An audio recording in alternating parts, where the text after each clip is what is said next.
अरशद वारसी ने एक शो में प्रभास को जोकर बोल दिया था और प्रभास ने वो बात सीरियसली ले लिया। Prabhas, I'm really sad, but he was like a joker. और राजा साहब में वो सच में जोकर ही बन गए। जोकर जैसे गेटअप में दिखाई दिए हैं। बाकी ट्रेलर में जो कुछ देखने को मिला है उस पर हम गुफ्तगू कर लेते हैं। गुफ्तगू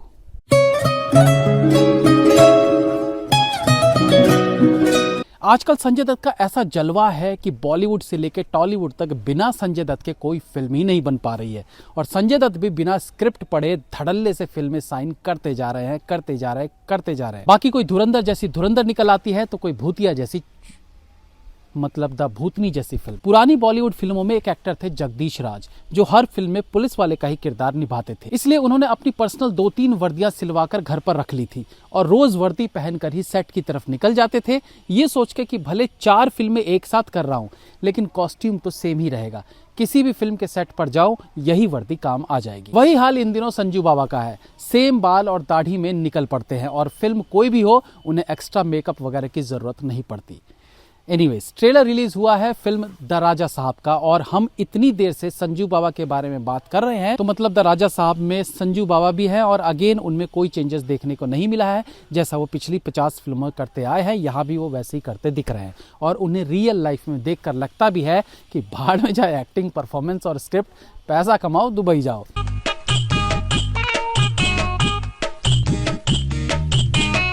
तो राजा साहब का ट्रेलर रिलीज हुआ है जिसे एक हॉरर फैंटेसी फिल्म कहा जा रहा है। ट्रेलर से फील हो रहा है कि फिल्म दादा पोते के बीच की कहानी होगी जिसमें अविश्वसनीय ढंग से बाद में दादी भी एंट्री लेती है। बताओ, संजू बाबा अब बाप के रोल से दादा के रोल पर शिफ्ट हो गए हैं लेकिन उनके हम उम्र दोस्त अभी भी भैया जी, मैंने नाम लिया किसी का? खुद से कुछ भी सोच लिया करो। द राजा साहब फिल्म का बजट 400 करोड़ बताया जा रहा है। मतलब प्रभास भी चिल्लर बजट वाली फिल्मों की तरफ देखते भी नहीं है। 400-500 करोड़ से नीचे की फिल्में उन्हें सूट ही नहीं करती है और काश 400-500 करोड़ वाली वो परफॉर्मेंस भी दे देते तो बेचारे प्रोड्यूसर्स का घर बिकने से बच जाता। मतलब ऐसा कोई बिका नहीं है, बस फ्यूचर के लिए बोला है। तो जब ट्रेलर की बात करते हैं तो ट्रेलर ठीक ठाक है लेकिन जब फिल्म का बजट देखते हैं तो फील होता है कि भाई इतने पैसे में तो और बहुत अच्छे ऑप्शंस मिल सकते थे। मतलब अच्छी स्टोरी से लेकर अच्छे एक्टर्स। 400 करोड़ में तो बाहुबली बन गई थी। हालांकि उस समय 400 करोड़ और प्रभास दोनों की कीमत हुआ करती थी और 400 करोड़ और प्रभास दोनों की अहमियत अब घट चुकी है। इस ट्रेलर में लीड एक्ट्रेस देखने को नहीं मिलती हैं। इवन ट्रेलर में दिखे गाने में लगा लीड एक्ट्रेस दिखेंगे बट नहीं दिखी, तो कहीं लीड एक्ट्रेस को लेकर फिल्म में किसी तरह का कोई सस्पेंस ना रखा गया हो।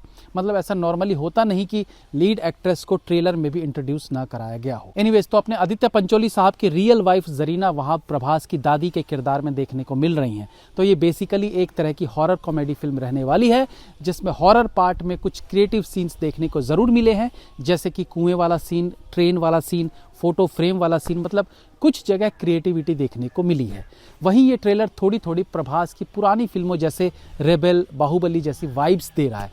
हालांकि क्वालिटी वाइज उनका और इस फिल्म का कोई मेल नहीं दिख रहा है। ट्रेलर में ऑलमोस्ट पूरी कहानी समझ में आ जाती है। आज जब हम इतने बड़े बजट की फिल्म सुनते हैं तो हमारी एक्सपेक्टेशन होती है कि कुछ नेवर सीन बिफोर जैसा देखने को मिले, बट इस ट्रेलर में वैसा कुछ फील नहीं हो रहा है। ठीक ठाक ट्रेलर है बट ये तब फील होता जब ये 100 करोड़ में बनी होती।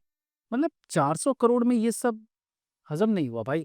क्रोकोडाइल वाले सीन को हाईलाइटेड किया गया है, ठीक है, अच्छा सीन है, लेकिन फिर 400 करोड़ में से थोड़ा पैसा इस क्रोकोडाइल पर लगाया जाता तो ये और रियलिस्टिक लगता, जो कि फिलहाल नहीं लग रहा है। बाकी ऐसा नहीं कि सब कुछ खराब है, कुछ पॉजिटिव पॉइंट्स हैं तो कुछ नेगेटिव भी हैं, जिनमें एक सीजीआई वर्क भी है जिस पर खर्चा करने की जरूरत थी। समझ नहीं आता कि आखिर इतना पैसा लगा कहाँ है।